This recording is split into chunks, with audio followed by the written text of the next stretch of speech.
Hi, welcome back to the second video of this section regarding user management. Within this video, we will be discussing how to create queues within Salesforce and how queues can help any organization become more efficient in handling workload.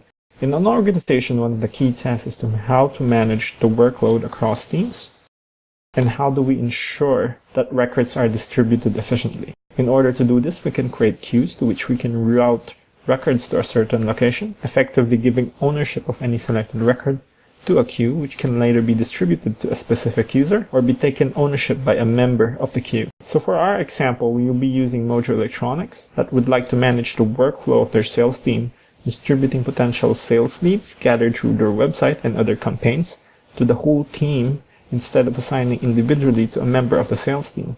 In our example, we will be creating a sales queue for the international sales team role. This queue is where we can route new leads or prospects until a salesperson personally takes ownership of a record in the queue. So to start off, let's proceed to the Setup menu, navigate to Manage Users, and click on Queues.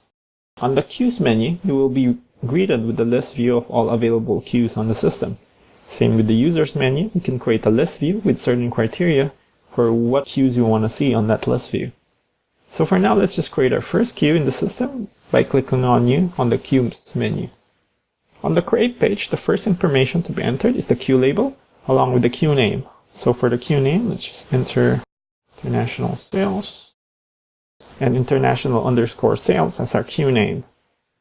Next, let's specify the email address for which email address receives a notification when a new record is placed in the queue. In this address, we can specify a manager's email or a distribution list email address. Otherwise, leaving the email address blank will mean that each user will get a notification when a new record is placed on the queue, whether or not he or she is included in the distribution list or not. So for now, let's just enter Eric James, which is an international sales manager. Next, we're going to be selecting which objects are we supporting for this particular queue. Just as a backgrounder, objects in Salesforce are basically database tables in any other system.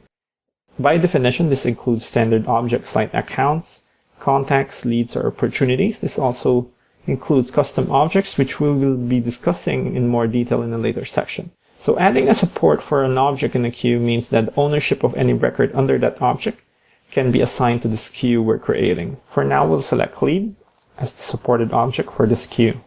Next, we are going to select the users we want to add to the queue. Aside from specific users, we can also add roles to a queue. This allows newly created users to be automatically added to the queue if assigned to any selected role.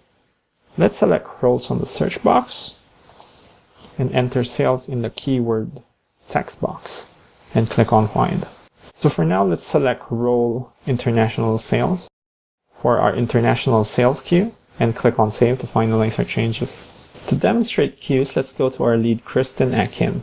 Go to Leads and select Kristen Atkin. As you can see, the record is owned by me, Edward Encarnacion III. We can change that queue to our new queue, International Sales. So let's select Queue and enter International Sales. Let's hit on Save to finalize our changes. So now that International Sales has access to this queue, any member of the International Sales queue can actually change ownership of this particular record. They can either reassign that to another user in the queue or take ownership of the record completely. So this brings us to the end of this video.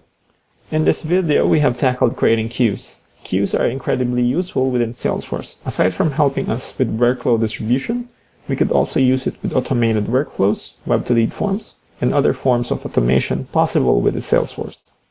So on the next video, we'll be discussing profiles and how we can use them to set up permissions within our organization properly.